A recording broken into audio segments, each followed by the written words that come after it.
جو ہمارے اسلاف کا طریقہ کار ہے کہ وہ جب بھی کسی بزم کا کسی محفل کا آغاز کیا کرتے تھے تو وہ اس قرآن پاک کی سے اللہ تعالیٰ کے اس کلام مقدس سے محفل کا آغاز کیا کرتے تھے.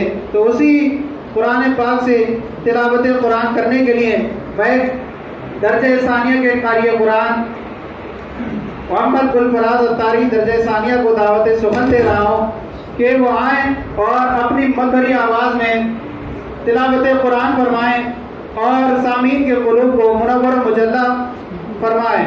محفل کی ابتدا ہے قرآن مجید سے اور رحمت کے پھول برسیں گے ذکر سعید سے. آئیے اسٹیج پر مولوی گلفراز اتاری درجہ ثانیہ.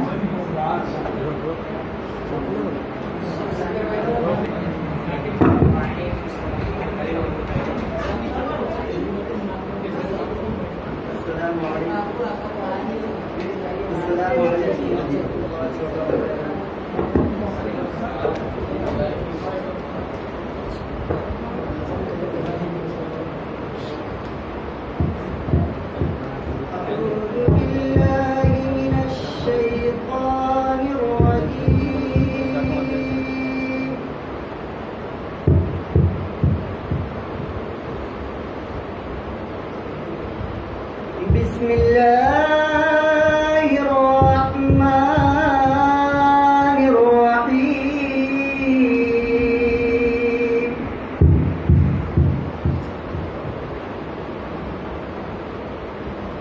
لا يستوي أصحاب النار وأصحاب الجنة. أصحاب الجنة هم الفائزون.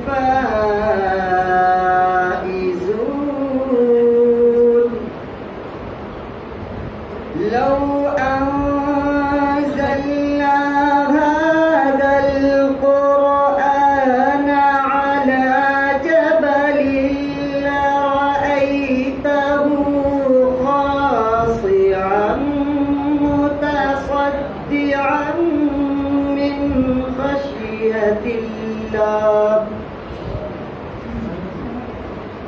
وتلك الأمثال